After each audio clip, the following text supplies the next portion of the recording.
प्रधानमंत्री नरेंद्र मोदी ने उत्तर प्रदेश के मुरादाबाद जिले में संभल गांव में कल्कि भगवान के धाम की आधारशिला रखी है। कल्कि को भगवान विष्णु के 10वें अवतार के रूप में जाना जाता है। मान्यता है कि जैसे ही कलयुग अपनी चरम सीमा पर पहुंच जाएगा तो भगवान विष्णु कल्कि रूप में धरती पर अवतार लेंगे और एक बार फिर धर्मयुग की स्थापना करेंगे।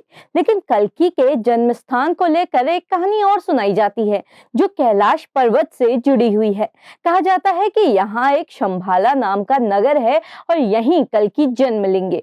भगवान विष्णु का कल्कि अवतार आज भी लोगों के लिए एक रहस्य ही है। हर कोई जानना चाहता है कि भगवान कल्कि आखिर कब इस धरती पर अवतार लेंगे, उनका स्वरूप कैसा होगा, उनकी माँ कौन होगी और वो कहाँ जन्म लेंगे। ऐसे तमाम सवालों के जवाब आज हम आपको इस वीडियो में देने वाले हैं। नमस्कार, मैं रक्षिता और आप देख रहे हैं खबर उत्तराखंड। श्रीमद् भगवत पुराण के 12वें स्कंद में लिखा गया है कि भगवान विष्णु का कल्कि अवतार कलयुग के अंत और सतयुग की संधि काल में होगा। इसलिए जब कलयुग का अंत पास आ जाएगा तभी भगवान कल्कि जन्म लेंगे। हमारे धर्म ग्रंथों में कल्कि अवतार से संबंधित एक श्लोक भी कहा जाता है जो बताता है कि भगवान विष्णु का कल्कि अवतार कब और कहाँ होगा। संभल ग्राम मुख्यस्य ब्राह्मणास्य महात्मन भगवान विष्णु यशसः कल्कि प्रादुर्भाविष्यति। इस श्लोक का मतलब है संबल गांव में विष्णु यश नाम के श्रेष्ठ ब्राह्मण के पुत्र के रूप में भगवान कल्कि का जन्म होगा। ये देवदत्त नाम के घोड़े पर सवार होकर अपनी तलवार से दुष्टों का संहार करेंगे और तभी से सतयुग की शुरुआत होगी। इस अवतार में उनके माता का नाम सुमति होगा। इनके अलावा उनके 3 बड़े भाई भी होंगे जिनका नाम सुमंत, प्राज्ञ और कवि होगा। भगवान कल्कि की 2 पत्नियां होंगी, लक्ष्मी रूपी पद्मा और वैष्णवी रूपी रमा, और उनके पुत्र होंगे जय, विजय, मेघमाल और बालहक। लेकिन क्या आप जानते हैं कि ये संभाला गांव है कहाँ जहां भगवान विष्णु पैदा होने वाले हैं?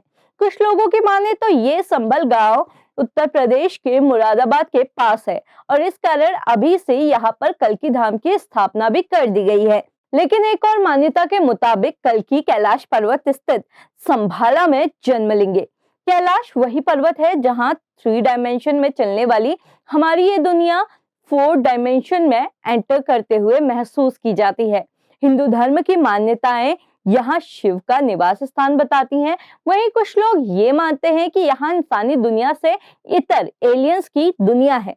विष्णु पुराण में यह भी कहा गया है कि कैलाश पर्वत पूरी दुनिया का आधार स्तंभ है और हिमालय रेंज के बीच में स्थित है। माना जाता है कि यहाँ 7 इमॉर्टल्स आज भी साधना में लीन हैं। बताया जाता है कि यहाँ किसी जमाने में 1 लाख लोगों का पूरा किंगडम हुआ करता था जिसका नाम था गुगे किंगडम। कहा जाता है कि जब तिब्बत में इस किंगडम को बसाने के लिए एक राजा यहाँ आए तो उन्होंने देखा कि बर्फ के कारण यहाँ की जमीन बंजर है, लेकिन इसके बाद भी राजा ने यहाँ अपना साम्राज्य स्थापित किया और देखते ही देखते गूंगे किंगडम उस इलाके के सबसे प्रॉस्पेरस किंगडम में बदल गया। ये देखकर हर कोई हैरान था कि सन्यासियों के इस किंगडम के पास इतनी एडवांस टेक्नोलॉजी आई कैसे। जब गूंगे किंगडम से इस बात का राज पूछा गया तो उन्होंने बताया कि उनकी मदद शंभाला शहर के लोग करते हैं। जी, ये वही शंभाला है जिसके बारे में कहा जाता है कि यहाँ विष्णु के अवतार कल्कि जन्म लेंगे।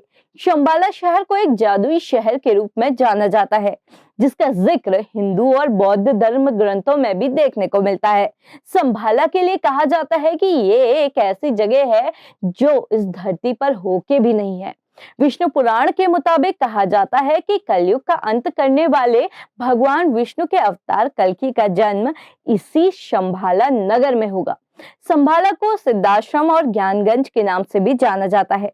शंभाला वो मिस्टीरियस शहर है जो आज भी छिपा हुआ है। अब ये कहाँ है, उस समय ये कहाँ था, ये राज ना तो कोई उस समय जानता था और ना ही आज जानता है। कहानियों के मुताबिक यहाँ देवतुल्य लोग ही रह सकते हैं और यहाँ पहुंचने के लिए साधना के उच्च स्तर तक पहुंचना पड़ता है। हिंदू धर्म के अनुसार 7 इमॉर्टल्स अश्वत्थामा, बलि, व्यास, हनुमान, विभीषण, कृपाचार्य और परशुराम हिमालय में आज भी विष्णु के 10वें अवतार कल्कि की प्रतीक्षा कर रहे हैं ताकि ये कलयुग का अंत करने में कल्कि की मदद कर सके। आपको ये जानकारी कैसी लगी अपनी राय कमेंट बॉक्स पर जरूर बताएं। आप देख रहे थे खबर उत्तराखंड। अगर आप हमें फेसबुक पर देख रहे हैं तो हमारे पेज को फॉलो करना बिल्कुल भी ना भूलें। अगर आप हमें यूट्यूब पे देख रहे हैं तो हमारे चैनल को लाइक शेयर और सब्सक्राइब जरूर करें।